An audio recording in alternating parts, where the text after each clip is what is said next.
Now looking back at the Peace Bridge, you see all the construction work taking place where the old railway station used to be. And as we look across the river, the Craigavon Bridge comes into a closer view. And as you can see, it's two tiers because one of those tiers used to have a railway line going across. It was built in 1933 and named after the Prime Minister of the time, Lord Craigavon. Now, it was the third bridge in the city's history. If we look a little bit downstream again, and about halfway between where the Peace Bridge is and the Craigavon Bridge is, there used to be a wooden bridge about 1790 to the mid-1800s. We can look across here and we can walk underneath, but just point out the pipes to you, and they would contain either sewage going across or cables. And we're going to walk up to the upper tier. This has memories for me as a child, going over town to buy shoes in Kennedy's shoe shop, and I was terrified walking up these steps, but now I'm a wee bit more relaxed and I can look across and see the view down the river. So we're going to walk a little bit across the bridge and we'll look at the coat of arms of the city, and that is the London, because the cross of St. Paul at the top and the skeleton representing the De Burgh family, the Norman family who controlled the area, is shown below. We're now walking across the upper deck of the Craigavon Bridge, and we'll soon arrive at Carlisle Circus. And that's not just a sculpture to do with socially distancing, but is known as Hands Across the Divide by the sculptor Morris Harn. And it's been there from 1992, and it's very much one of the iconic sculptures of the city and is representative of peace and reconciliation. For those that come on my tours, you'll know I'm very interested in sculpture, and Morris Harn is one of my particular favourites, and we're going to look at some other of his sculptures now. Another of the famous sculptures of Morris Harn are the Tinnies in Strabane, which contains three musicians and two dancers 18 foot high, and they can usually be found dressed as well during times of festivities. Another sculpture, this time in granite, can be found near between Limavady and Coleraine, and that's of the outlaw Cushy Glen. And finally, the most recent sculpture of Morris Harn is that of the Peace Tree in Everton Square, where you can see it lit up in different colours at different times. So we're going to cross the road. We're going to just look up briefly Carlisle Road Presbyterian Church on your left. But we're going to instead have a look up Wapping Lane. That's there of the city known as the Fountain. And you see the spire of St. Columb's Cathedral, the oldest building in the city. But this other building beside it now is apartments, but at one time that was Sinclair's shirt factory. And if we walk down this little laneway and we look back up and we see the gap there, and that gap we're going to talk about in a wee second before we head back over Carlisle Craigavon Bridge. So you're looking at the building of Tilly and Henderson's, which stood for nearly 150 years at this point, between 1856, before it was demolished in 2003. And it probably was, at one stage, the largest shirt factory in the world. And it is mentioned by Karl Marx in his Das Kapital book.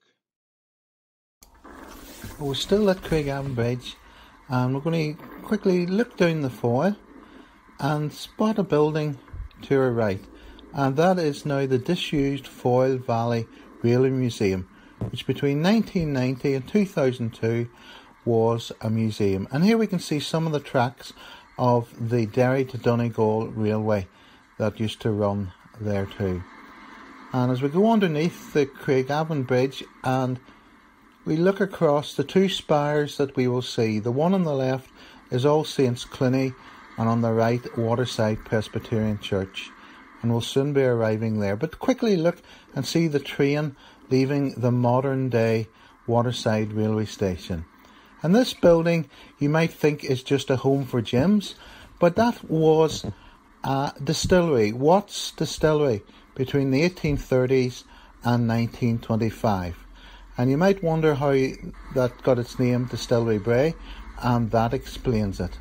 And shortly we'll be going a walk up Spencer Road.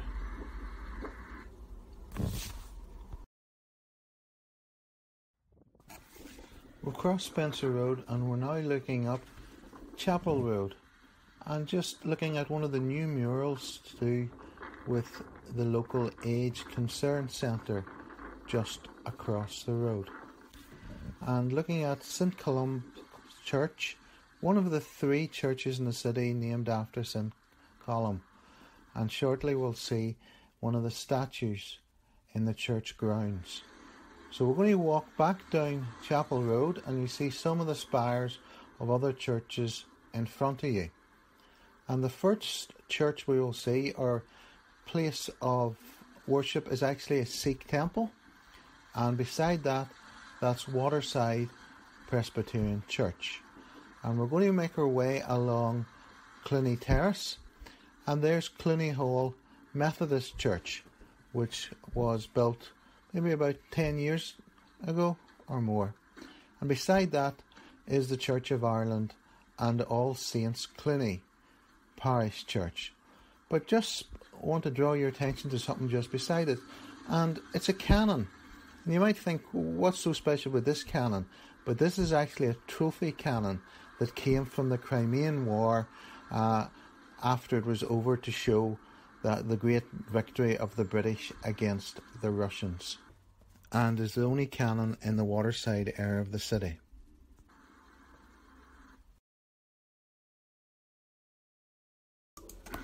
And we've now arrived at Dale's Corner on the Glendermot Road, and one of the most striking examples of street art in the city. And those are the signatures of the artist that painted that approximately, I think, 2 years ago. And some more modern murals to do with the National Health Service as we work our way up Bond Street, where I lived until I was 9 years old. And we're going to look at some murals here now too.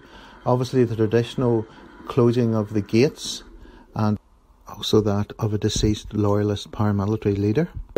But also some other stuff to do with the local area. Glendermot Cricket Club, which is just around the corner, and that of Page's Bakery, Ebrington Church and Rochester's Factory. And Rochester's Factory became known as Ebrington Factory, and my mother worked there too, and it's now part of the Waterside Theatre Complex. So before we leave Bond Street, we'll look at the mural to Ebrington Barracks, which was previously called HMS Ferret and HMS Sea Eagle in its history, and it's very closely linked to the Bond Street area. We're just shortly going to cross the road and look at Cunningham Building, which I understand was one of the married quarters of Ebrington Barracks. When you walk along, and this building you see in front of you is the officers' mess, or sometimes called the wardroom, since the early 1900s. You see the coat of arms of the lion and the unicorn, very much the British coat of arms. But if we go down here and look over, we'll see the back of the Walled City Brewery and the Clock Tower building, which it was hoped there will be a luxury hotel there sometime in the future. So this building here was used to house the Turner Prize, if you were here in 2013 in one of the studios. And Ebrington Square is also the starting point for my Blue Plaque tour, when I look at the poet Francis Ledwidge, who was based here during the First World War.